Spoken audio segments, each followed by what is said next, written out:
Rain, snow, or bad weather in general is never anyone's first choice for their wedding day. We vendors feel the same. Sometimes it causes issues, and other times it all works out. And other times we'll make our own luck using the environment that's available to us. Let's talk about it. The idea that having the sky open up and dump water on your wedding is good luck goes back to well before I was ever photographing weddings.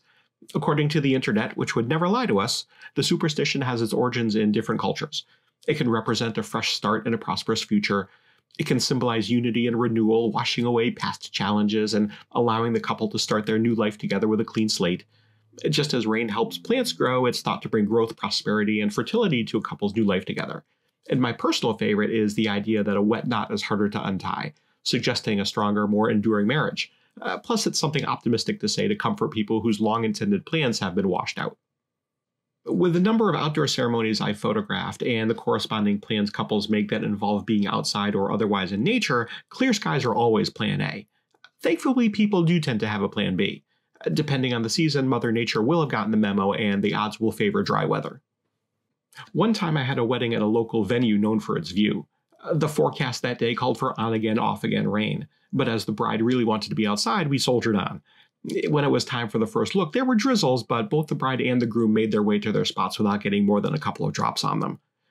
Guests began arriving after we did family pictures, and as the time for the ceremony drew closer, the sky got progressively darker. When the seats were nearly full, the sky opened up, and I don't mean regular rain, I mean a downpour. I felt really bad for the DJ whose equipment got soaked. There just wasn't time for him to cover his gear with tarps before the rain came down. Fortunately, he was a professional and had backup gear, and the show must go on. So when the ceremony did eventually commence, he was able to mic everyone up successfully. A number of guests ran under the gazebo to wait it out, but the majority ran into the venue. There was a cellist playing in the lead up to the ceremony, and she also moved under the gazebo while the rain fell, and played to keep everyone who decided to stay outside distracted and calmer. People checked their phones to see what the Doppler forecast was, and it did call for the rain to end soon-ish. In the interest of moving things along, the venue began turning over the covered deck where the cocktail hour was, putting out chairs and an arch so the ceremony could take place there. The bride wanted to wait it out, but since we were now a good 20 minutes past the original ceremony time, she acquiesced and agreed to do it inside. Suddenly, as the rain began, it ended, and the bride said, "Let's go back out." So the venue staff quickly began drying off chairs, and the guests who had reseated themselves for the inside ceremony went back to the seats they had before the rain. From there on out, it was clear skies, and the humidity had now broken, so we had that going for us. The ceremony went on without incident, the DJ's microphone and backup PA system was working, and the bride was happy she got her outdoor ceremony. Professional gear is weather-resistant, not necessarily waterproof. So while I have over the years brought cameras and lenses and flashes and lighting into the rain or into the snow, it's not something I want to do for an extended period of time. I wouldn't want to submerge any of it, but frankly I'm impressed at how well my gear has held up after being subjected to some weather. I wouldn't necessarily recommend this for everyone. Use your own best judgment when it comes to your own gear. If yours gets wet and stops working, that's on you. I'm just saying it's worked out for me so far. I should note that as soon as I get back inside, I dry everything off to the best of my ability. Once I've dried off the exterior, I'll carefully remove the lenses and flashes or flash triggers and make sure all the contacts are dry. Once I'm home, I'll let everything air dry further. I don't want to suggest that I'm irresponsible or flippant about this. I don't want my gear to break or malfunction any more than you do, but sometimes I'll occasionally take a little risk for my art. If you have an adventurous couple and have developed a rapport with them and they trust you, you can sometimes hand them an umbrella and say, "Follow me." I'll set up a light behind them which can either silhouette them if I'm not lighting them from the front or otherwise rim light them if I am. And with the flashback there, it will light up any raindrops or snowflakes in the foreground, freezing them in midair. Extra points for gelling the light to make the raindrops or snow more colorful. Sometimes with photography you have to take chances and risk failure. I tend to be a safety first kind of guy, so the degree to which I'm taking any chances, it's conceptual failure or equipment failure I'm risking, not injury to myself or others. At another wedding, I had a couple who wanted to make some portraits at a small park a short drive from the venue. At that park was a locally famous historic old tree, and they wanted to incorporate that into some portraits. Since we were off-site and had scheduled time of the day to visit the park, I quickly surveyed the area to see what else we could do there. Some brides are adamant that their dress stay pristine, but others, once the formal photos are done, have no problem getting it messed up. This is particularly true when we've developed that rapport and they trust you.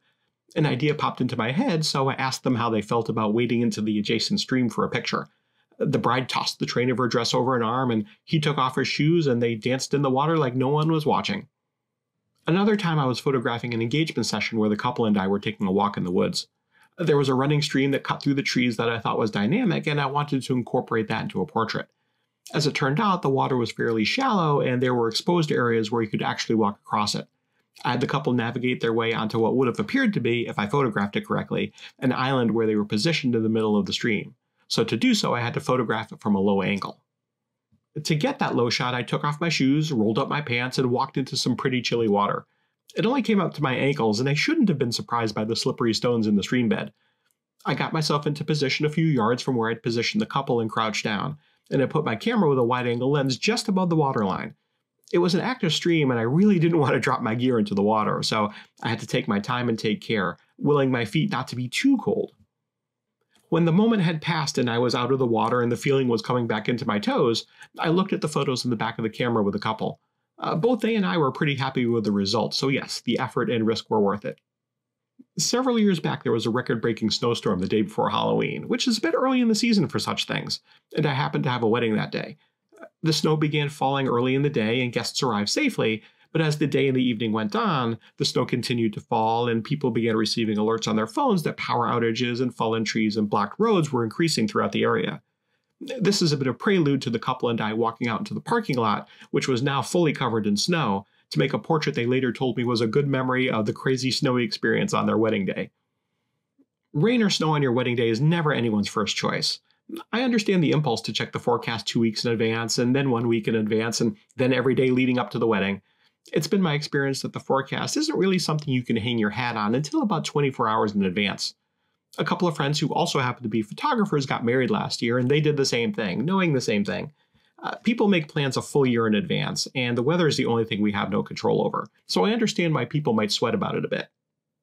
If you're a photographer and your couple has planned an outdoor ceremony at a venue you haven't been to before, or are planning a backyard wedding, do ask what their plan B is.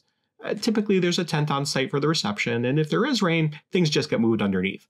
But it is good to check in with them or a planner if they've hired one. Some people are DIYers and don't necessarily have the experience to know this is something they should really plan for. We all know the weather is unpredictable, and sometimes it challenges our best laid plans. But it's sometimes these unexpected moments that turn into opportunities for memorable photography. What the couple might perceive as a setback, you can use your experience to turn into something unforgettable for them. So if you find yourself facing less than ideal weather, embrace it. Come up with a creative solution for your couple, and don't be afraid to get yourself and maybe your gear a little bit wet. Thank you for watching. I appreciate your taking the time to listen. If you like what you heard, feel free to leave a like, and if you're new here, please consider subscribing. What weather-related adventures have you had on the job? What challenges did you turn into an opportunity? Feel free to share in the comments. If you'd like to see more videos like this and hear more stories, check out this other one I made for you. This is Ask a Wedding Photographer. I'm Seth Kaye, and I'm here to help.